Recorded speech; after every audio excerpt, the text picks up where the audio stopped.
میں مبلغ بنوں سنتوں کا، خوب چرچا کروں سنتوں کا۔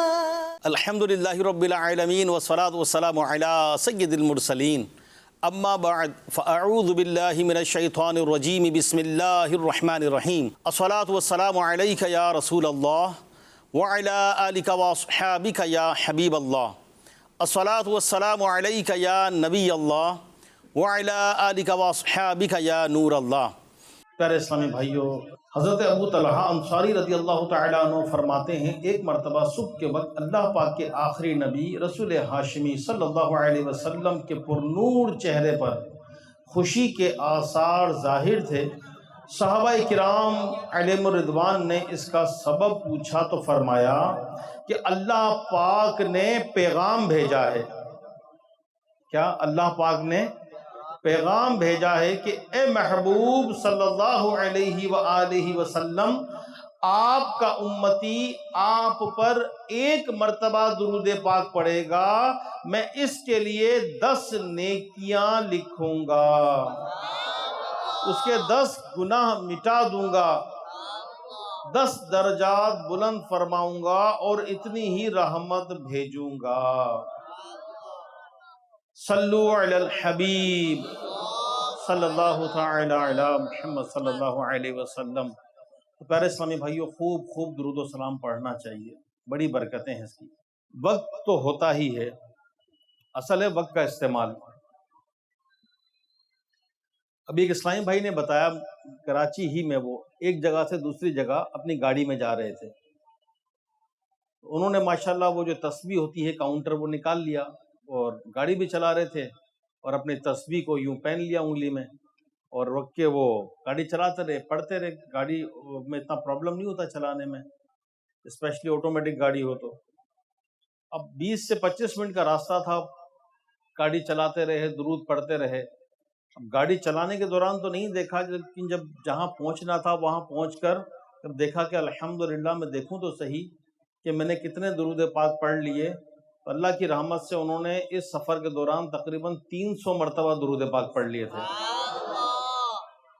پھر یاد آیا کہ 313 مرتبہ اب تو نیک اعمال کے اندر ہیں، تو چلے میں 13 دفعہ پڑھ کر پھر گاڑی سے اتروں تو آج کا میرا 313 کا عدد پورا ہو جائے گا۔ یہ تو میرے پیارے اسلامی بھائیو، ٹائم تو ہوتا ہے، اس ٹائم کو مینیج کرنا پڑتا ہے، توجہ ہو، شوق ہو تو سب ہو جاتے ہیں۔ تو درود پاک پڑھنے کی عادت بنائیے، درود پاک پڑھنا اپنے معمول میں لائیے، اور کوئی تعداد فکس کر لیجئے کہ میں نے یہ پڑھنا ہی پڑھنا ہے، تو انشاءاللہ ہو جائے گا۔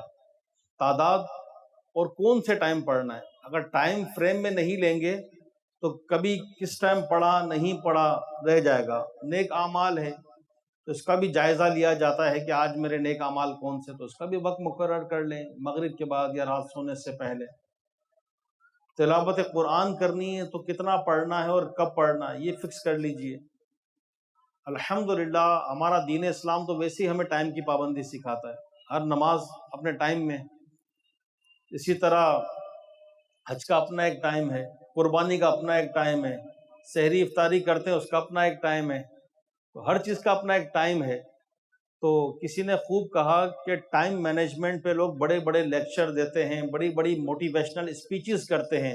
الحمدللہ دین اسلام تو ابتدا ہی سے ٹائم مینجمنٹ سکھاتا ہے۔ یہ بندہ کتنے 13.5 14 14.5 15 گھنٹے کا روزہ رکھتا ہے، کتنے گھنٹے بھوکا پیاسا رہتا ہے، 2 منٹ پہلے بھی افطار نہیں کر سکتا، ٹائم شروع نہ ہوا 1 منٹ پہلے بھی نہیں کرے گا۔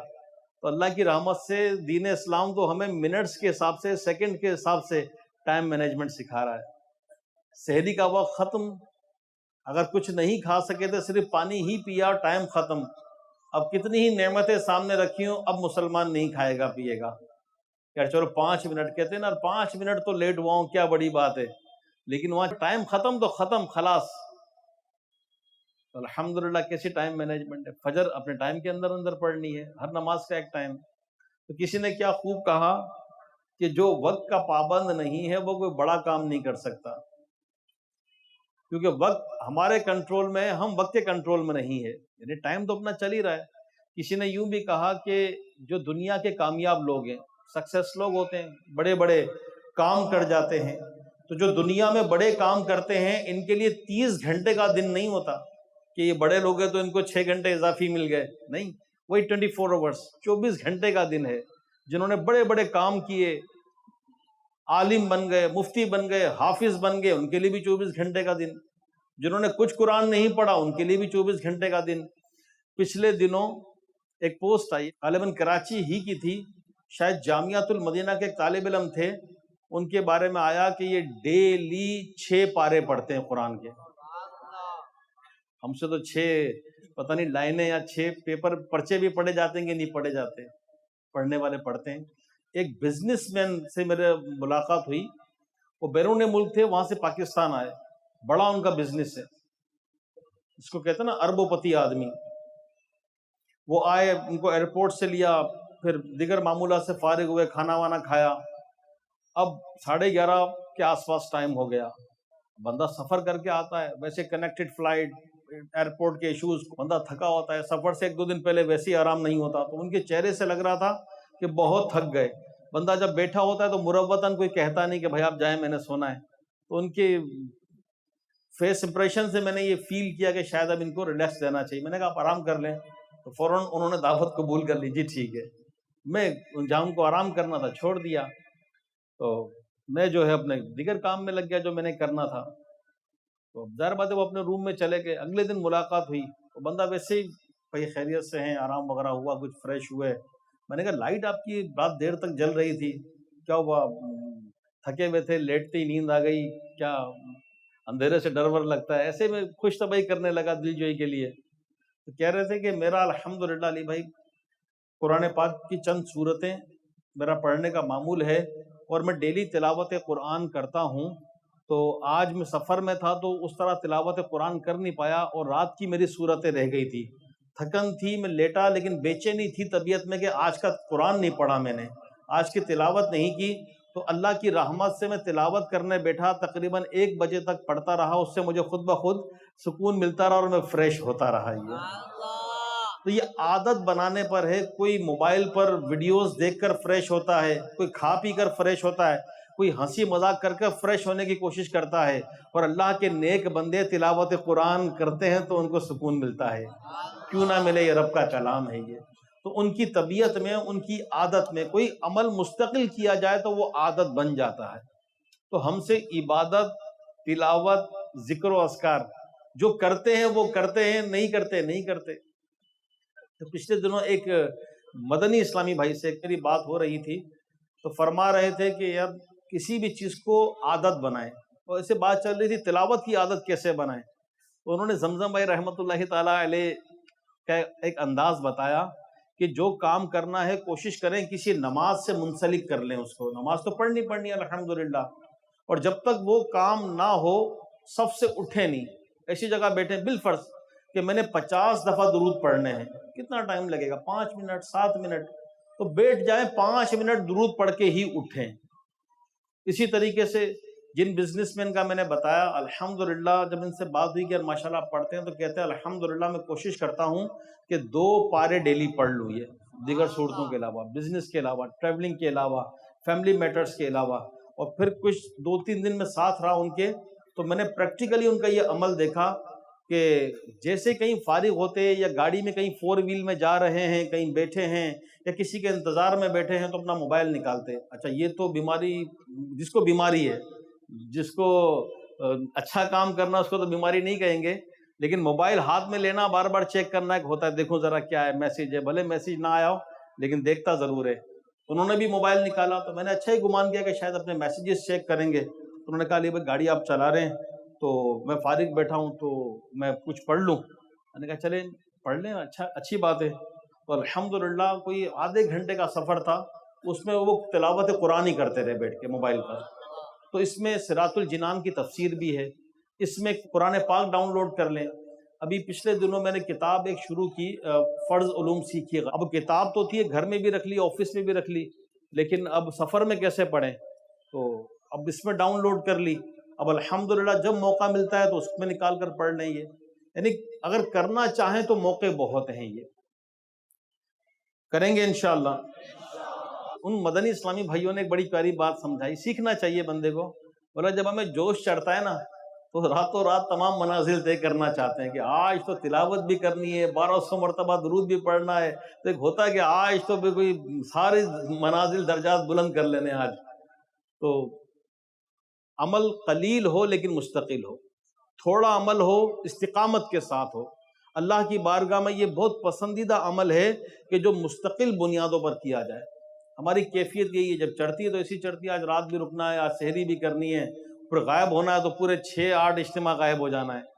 تو اللہ میں استقامت دے، اللہ میں اخلاص دے۔ آج ایک صحابی رسول رضی اللہ تعالیٰ عنہ کے بارے میں ہم سنیں گے، نام آپ نے سنا ہوگا، لیکن کیا ان کی زندگی تھی، کیا انہوں نے ماشاءاللہ، سنیے ذرا۔ اللہ پاک کے پیارے اور آخری نبی صلی اللہ علیہ وسلم ہجرت فرما کر مدینہ منورہ تشریف لائے، تو یہاں آپ صلی اللہ علیہ وسلم نے مہاجرین یعنی ہجرت کر کے آنے والے اور انصار صحابہ کے درمیان بھائی چارہ قائم فرمایا، یعنی آپس میں بھائی بھائی بنا دیا۔ اس طرح کا آپ نے سنا ہوگا کہ آپ ان کے ساتھ رہیں، آپ ان کے ساتھ رہیں، ایک انصار صحابی اور ایک اس طرح کر کے مہاجرین۔ تو حضرت سلمان فارسی رضی اللہ تعالیٰ عنہ اور حضرت ابو درداء رضی اللہ تعالیٰ عنہ کو آپس میں بھائی بھائی بنا دیا۔ ان کی آپس میں بڑی محبت ہو گئی، ویسے ہی صحابی تھے، اور پھر ان کا بڑا پیار ہو گیا کہ آقا علیہ الصلوۃ والسلام نے ان کو آپس میں ملایا تھا۔ پیارے آقا صلی اللہ علیہ وسلم کے وصال ظاہری کے بعد حضرت سیدنا ابو درداء رضی اللہ تعالیٰ عنہ یہ تو ملک شام تشریف لے گئے، اور حضرت سلمان فارسی رضی اللہ تعالیٰ عنہ عراق کے شہر مدائن میں تشریف فرما ہوئے، یعنی ایک شام چلے گئے اور ایک عراق آ گئے۔ تو ایک مرتبہ کی بات ہے کہ حضرت اشعث بن قیس اور حضرت جریر بن عبداللہ رضی اللہ تعالیٰ عنہما ملک شام سے، یعنی جہاں حضرت سیدنا ابو درداء رضی اللہ تعالیٰ عنہ تھے، شام سے عراق آئے۔ انہوں نے حضرت سلمان فارسی رضی اللہ تعالیٰ عنہ کو پہلے دیکھا نہیں تھا، پوچھتے پوچھتے پوچھتے حضرت سلمان فارسی رضی اللہ تعالیٰ عنہ کی خدمت میں پہنچے، تو حضرت سیدنا سلمان فارسی رضی اللہ تعالیٰ عنہ ایک چھوٹے سے خیمے میں تشریف فرما تھے۔ تو یہ دونوں آئے، سلام عرض کیا، آپ نے جواب دیا۔ اب ان دونوں نے پوچھا کیا آپ ہی سلمان فارسی ہیں؟ فرمایا ہاں میں سلمان ہوں۔ پوچھا وہی سلمان فارسی جو صحابی رسول ہیں؟ تو فرماتے ہیں یہ تو میں نہیں جانتا کہ میں صحابی ہوں یا نہیں۔ یہ سن کر وہ دونوں ذرا شک میں مبتلا ہو گئے اور آپس میں کہنے لگے شاید ہم جن سے ملنا چاہتے تھے یہ وہ نہیں ہیں، ہم دوسری جگہ آ گئے۔ اس پر حضرت سیدنا سلمان فارسی رضی اللہ تعالیٰ عنہ فرماتے ہیں کہ میں ہی وہ ہوں کہ میں نے الحمدللہ پیارے آقا صلی اللہ علیہ وسلم کی زیارت کا شرف پایا اور ان کی صحبت بابرکت بھی مجھے حاصل رہی، مگر حقیقت میں اب ان کا خوف خدا، تقوی، فکر آخرت، عاجزی، فرماتے ہیں مگر حقیقت میں صحابی تو وہ ہے جو پیارے آقا صلی اللہ علیہ وسلم کے ساتھ جنت میں داخل ہوگا۔ اس کے بعد حضرت سلمان فارسی رضی اللہ تعالیٰ عنہ نے پوچھا تم دونوں کیسے آئے؟ عرض کیا ہم ملک شام سے آپ کے بھائی سیدنا ابو درداء رضی اللہ تعالیٰ عنہ کے پاس سے آئے ہیں۔ بس اتنا سننا تھا، اب سنیے ذرا، اتنا سننا تھا کہ میرے بھائی کے پاس سے آئے ہیں۔ تو فوراً فرماتے ہیں کہ لاؤ جو میرے بھائی نے میرے لیے تحفہ بھیجا ہے جلدی سے مجھے وہ دے دو۔ یہ سن کر وہ دونوں حیران اور ہکے بکے رہ گئے اور عرض کرنے لگے عالی جا انہوں نے آپ کے لیے کوئی تحفہ نہیں بھیجا۔ فرمایا جو بھی ان کے پاس سے آتا ہے وہ میرے لیے تحفہ ضرور بھیجتے ہیں، لہٰذا اللہ پاک سے ڈرو اور امانت ادا کر دو۔ عرض کیا حضور یہ سارا ساز و سامان ہمارا ہے، آپ جیسے چاہیں اسے استعمال فرمائیں، البتہ سیدنا ابو درداء رضی اللہ تعالی عنہ نے آپ کے لیے کوئی تحفہ نہیں بھیجا۔ فرمایا مجھے تمہارے مال کی کوئی ضرورت نہیں، مجھے تو بس وہ تحفہ ہی چاہیے جو میرے بھائی نے بھیجا ہے۔ اب تو ان دونوں حضرات نے قسم ہی اٹھا لی کہ اللہ پاک کی قسم، حضرت ابو دردہ رضی اللہ تعالیٰ عنہ نے کوئی تحفہ نہیں بھیجا۔ جب ہم وہاں سے آنے لگے تو انہوں نے صرف اتنا فرمایا تھا کہ عراق میں ایک ایسے صحابی رسول رہتے ہیں کہ جب وہ سرکار علی وقار صلی اللہ علیہ وسلم کی خدمت میں تنہا ہوتے تو حضور اکرم نور مجسم صلی اللہ علیہ وسلم کو کسی دوسرے کی حاجت نہیں ہوتی تھی۔ لہٰذا جب تم ان سے ملو تو انہیں میرا سلام کہنا۔ یہ سنتے ہی حضرت سیدنا سلمان فارسی رضی اللہ تعالیٰ عنہ فرماتے ہیں کہ یہی تو وہ تحفہ ہے کہ جس کا میں مطالبہ کر رہا تھا۔ مزید کیا فرماتے ہیں؟ فرماتے ہیں سلام سے بڑھ کر افضل کیا تحفہ ہوگا کہ سلام بابرکت اور پاکیزہ ہے۔ میرے پیارے اسلامی بھائیوں، محبتیں دیکھیں، پیار دیکھیں، اور تحفہ کیا کہ سلامتی کی دعا بھیجی، یہ بھی تو تحفہ ہے۔ اس سے بڑھ کر کیا ہوگا؟ اے عاشقان رسول، غور فرمائیے کہ صحابہ کرام علیہم الرضوان میں آپس میں کیسی محبت تھی، کیسا پیار تھا۔ جب یہ آپس میں مل کر بیٹھتے تو ان کی محبتوں کا عالم کیا ہوتا تھا۔ ایک دوسرے کو سلام بھیجتے، دعاؤں میں یاد رکھتے۔ صحابہ کرام علیہم الرضوان کی شان بیان کرتے ہوئے اللہ پاک قرآن پاک میں ارشاد فرماتا ہے محمد اللہ کے رسول ہیں اور ان کے ساتھ والے کافروں پر سخت ہیں اور آپس میں نرم دل۔ تفسیر سراۃ الجنان میں ہے صحابہ کرام علیہم الرضوان آپس میں ایسے نرم دل اور ایک دوسرے کے ساتھ ایسے محبت اور مہربانی کرنے والے تھے جیسے ایک باپ اپنے بیٹے کے ساتھ کرتا ہے۔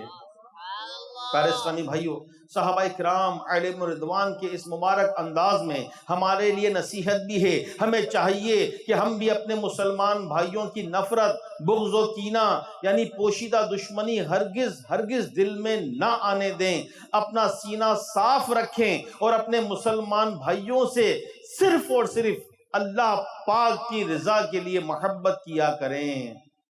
حدیث پاک میں ہے مسلمان آپس میں ایک جسم کی مانند ہیں کہ ایک عضو تکلیف میں ہو تو تمام اعضاء جسم کے متاثر ہوتے ہیں۔ اللہ پاک ہمیں آپس میں محبت عطا فرما دے، حقیقی محبت۔ نفرتیں جب آتی ہیں تو خون کے رشتے نفرتوں میں بدل جاتے ہیں، سگے دور ہو جاتے ہیں، بالکل جس کو کہتے ہیں نا خون سفید ہو جاتا ہے۔ تو یہ رشتے تو اس کا اور حق بڑھ جاتا ہے۔ ہمیں تو عام مسلمان سے بھی ادب، احترام اور اس کی محبت کی تلقین کی گئی ہے۔ تو میرے پیارے اسلامی بھائیوں، اگر ہم یہ فیل کرتے ہیں، محسوس کرتے ہیں کہ کسی مسلمان بھائی سے ہمیں کسی بات کا غصہ ہے، نفرت ہے، چلے انہوں نے ہمیں تکلیف پہنچائی، ہمارا کوئی ایسا معاملہ ہے، پھر معاف کرنا کس کو کہتے ہیں؟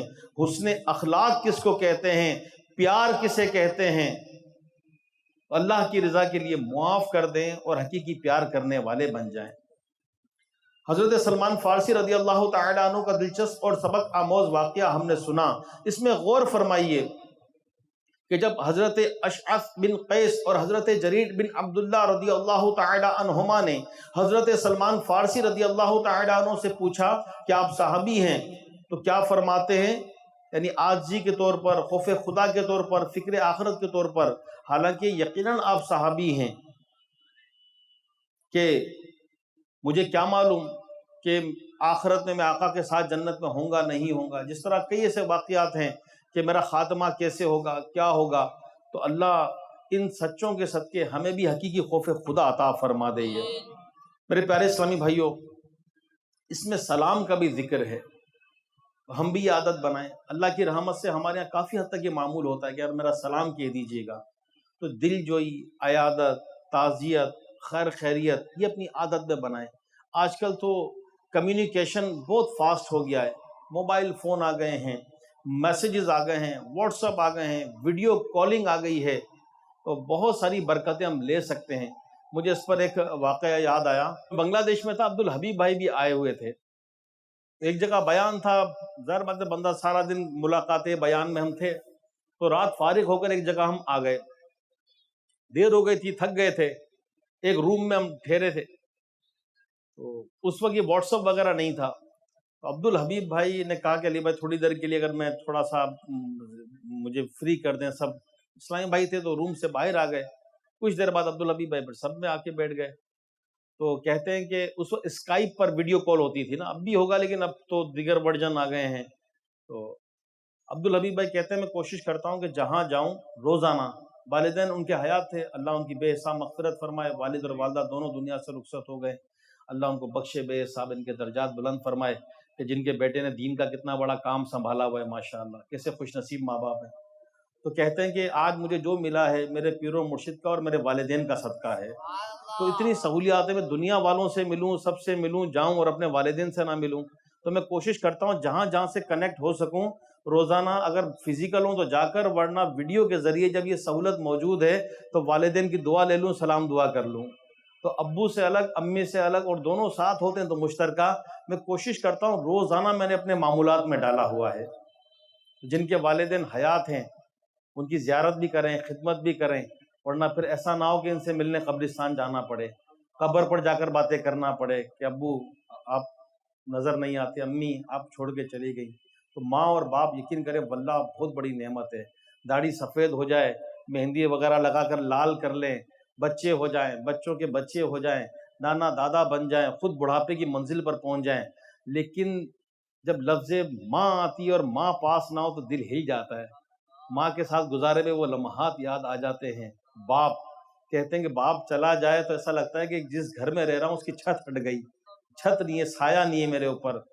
تو ماں کی دعائیں، جا بیٹا اللہ کے حوالے. ماں 80 سال کی ہو جائے، 90 سال کی ہو جائے، بیٹا جاتا ہے، بچہ جاتا ہے، کیسی خوش ہو جاتی ہے. بچہ بیمار ہو جائے، ماں کا کلیجہ کیسا ہل جاتا ہے. جن کے والدین حیات ہیں ان کی خدمت کر لیں، ان کی دعائیں لے لیں. اگر بعض اوقات ہوتا ہے جگہ کم ہو جاتی ہے تو مکان سیپریٹ ہو جاتے ہیں، چلے مکان سیپریٹ ہو جائیں اگر، لیکن دل سیپریٹ نہیں ہونا چاہیے.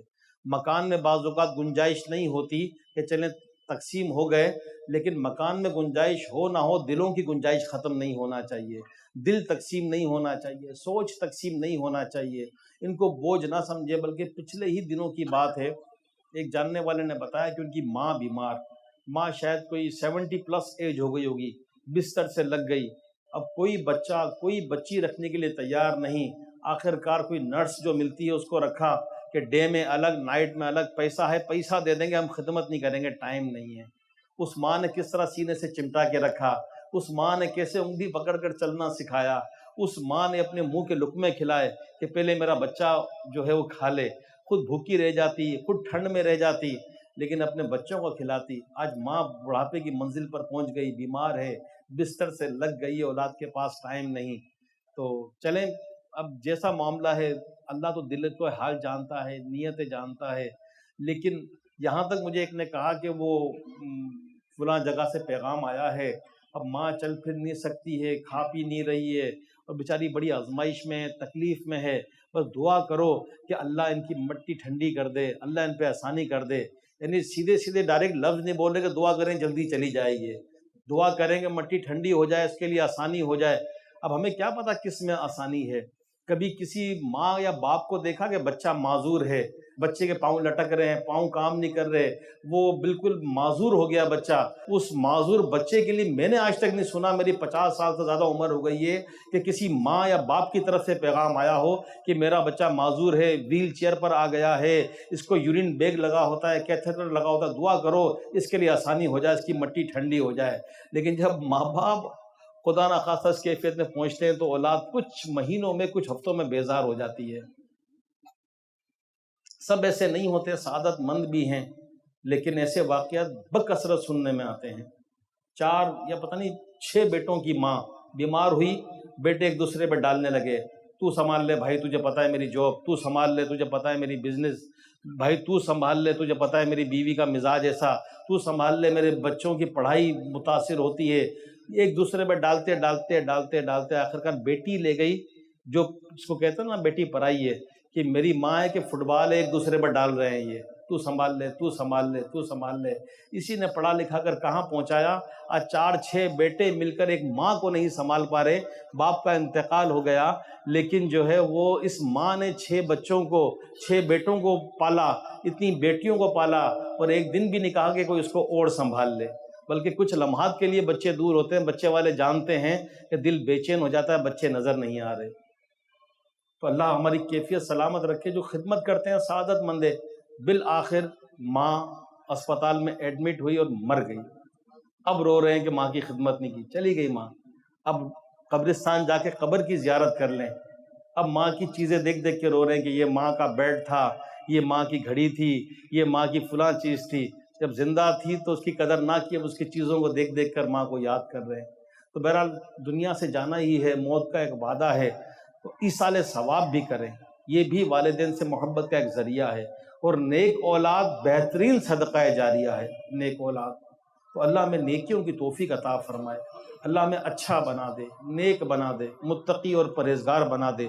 تو بات چلی تھی سلام، کہ سلام کو بھی عام کریں اور دل جوئی والے معاملات کریں، کہ ہم سے کسی مسلمان کو تکلیف نہ ہو، ہم سے کسی مسلمان کو اذیت نہ ہو۔ دیکھیں کہ حضرت عبداللہ بن سلام رضی اللہ تعالیٰ عنہ فرماتے ہیں، میں نے مدینہ منورہ میں آخری نبی رسول ہاشمی صلی اللہ علیہ وسلم کی مبارک زبان سے سب سے پہلا جو کلام سنا وہ یہ تھا، اے لوگو سلام کو عام کرو، کھانا کھلاؤ، اور رات کو جس وقت لوگ سو رہے ہوں اس وقت نماز پڑھو۔ تم یہ 3 کام کرو گے تو سلامتی کے ساتھ جنت میں داخل ہو جاؤ گے۔ تو پیارے اسلامی بھائیو، سلام ایک انمول نعمت ہے۔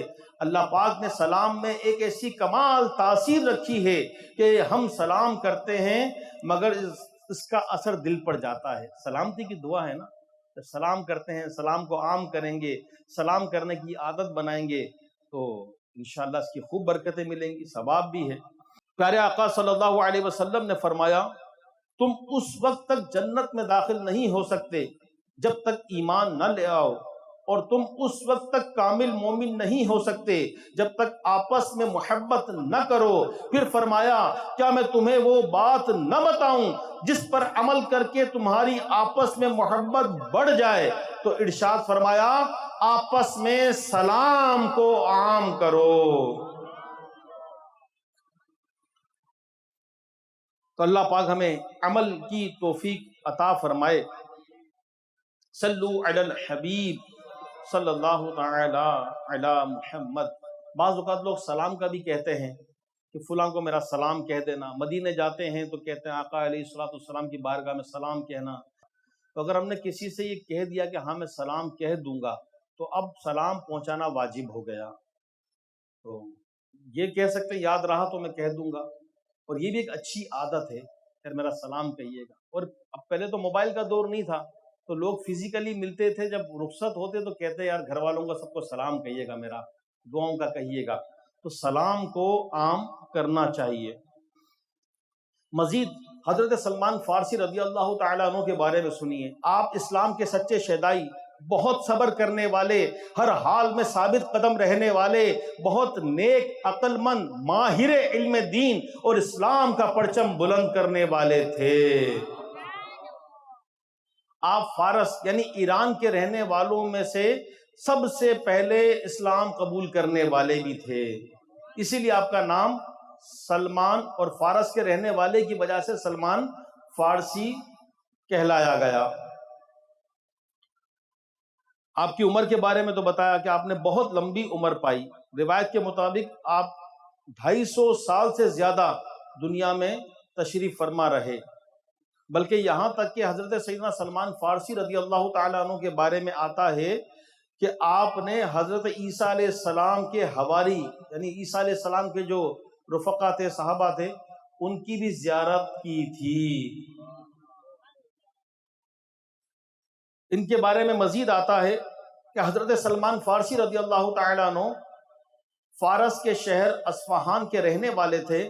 آپ کے آباء و اجداد مجوسی یعنی آگ کی پوجا کرنے والے تھے۔ حضرت سلمان فارسی رضی اللہ تعالیٰ عنہ نے بھی مجوسیت کی تعلیم حاصل کی اور اس میں ماہر بنے، مگر جلد ہی آپ نے اپنے اس باطل دین سے بیزار ہو کے حق کی تلاش میں نکل پڑے، اس سے بیزار ہو گئے اور حق کی تلاش میں نکل پڑے۔ تو آپ سالہ سال تک حق کی تلاش میں گزارتے گئے۔ آپ ملک شام میں کئی راہبوں یعنی عبادت گزاروں کی صحبت میں رہے، ان سے دینی تعلیم سیکھی، اللہ پاک کی عبادت میں مصروف رہے۔ آخر ایک راہب کے پاس پہنچے۔ اس راہب نے اپنے آخری وقت میں سیدنا سلمان فارسی رضی اللہ تعالیٰ عنہ کو فرمایا، کیا فرمایا؟ فرماتے ہیں بیٹا میری معلومات کے مطابق اب دنیا میں کوئی ایسا راہب نہیں ہے جو درست دینی تعلیم پر کاربند ہو، ان قریب اللہ پاک کے آخری نبی ظہور فرمائیں گے، تم ان کی خدمت میں حاضر ہو جانا۔ اس راہب نے حضرت سلمان فارسی رضی اللہ تعالیٰ عنہ کو مدینہ منورہ کے متعلق بتایا اور پیارے آقا صلی اللہ علیہ وسلم کی بعض علامات سے بھی آگاہ کیا۔ ملک شام میں اہل عرب کے قافلے آتے رہتے تھے۔ سیدنا سلمان فارسی رضی اللہ تعالیٰ عنہ ایک قافلے کے ساتھ شریک ہو گئے اور سفر مدینہ شروع ہوا۔ راستے میں قافلے والوں کی نیت خراب ہوئی اور آپ کو تنہا دیکھ کر انہوں نے ایک کافر کے ہاتھ آپ کو فروخت کر دیا۔ روایت کے مطابق آپ کو تقریباً 10 بار بیچا گیا۔ بالآخر بکتے بکتے مدینہ منورہ پہنچ گئے اور یہاں رہ کر پیارے آقا صلی اللہ علیہ وسلم کی آمد کا انتظار کرنے لگے۔ تقریباً 10 دفعہ یوں جیسے پہلے غلاموں کو خریدتے تھے تو یوں بکتے بکتے اپنی منزل مدینہ میں پہنچ گئے اور پھر مدینہ پہنچ کر اس کا انتظار پیارے آقا صلی اللہ علیہ وسلم کا۔ آخر کار انتظار ختم ہوا۔ یہ ایک سہانا دن تھا۔ حضرت سلمان فارسی رضی اللہ تعالی عنہ اپنے دنیاوی مالک کے باغ میں کھجوریں توڑ رہے تھے۔ آپ نے خبر سنی کہ نبی آخر الزماں شاہ کونو مکان صلی اللہ علیہ وسلم مکہ مکرمہ سے ہجرت کر کے مقام قباء تشریف لا چکے ہیں۔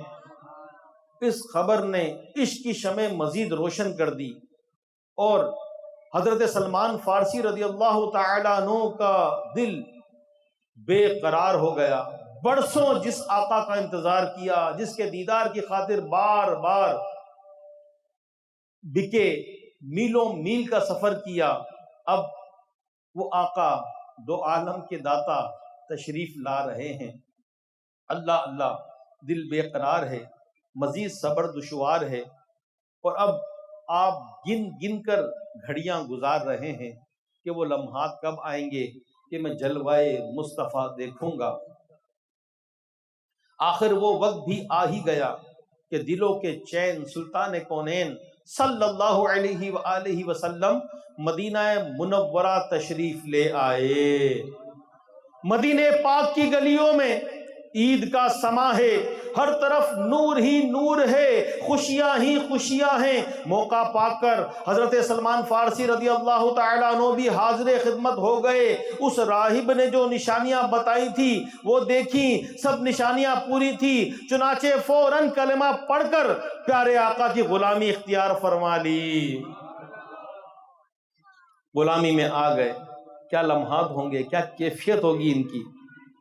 اور پھر پیارے آقا کی خدمت میں رہنے لگے اور فاروق اعظم رضی اللہ تعالیٰ عنہ کا جو دور خلافت تھا اس میں آپ کو مدائن کا گورنر بھی بنایا گیا۔ آپ کا وصال 10 رجب المرجب 33 یا 36 ہجری کو ہوا اور آپ کا مزار مبارک عراق کے شہر مدائن میں ہے۔ تو یہ بھی ہمیں پتہ چلا کہ یہ پیارے آقا صلی اللہ علیہ وسلم کے صحابی حضرت سلمان فارسی رضی اللہ تعالی عنہ کا یوم وصال 10 رجب المرجب۔ اللہ ہمیں عمل کی توفیق عطا فرمائے، آمین، بجاہ النبی الامین صلی اللہ علیہ وآلہ وسلم۔ میں مبلغ بنوں سنتوں کا خوب چرچا کروں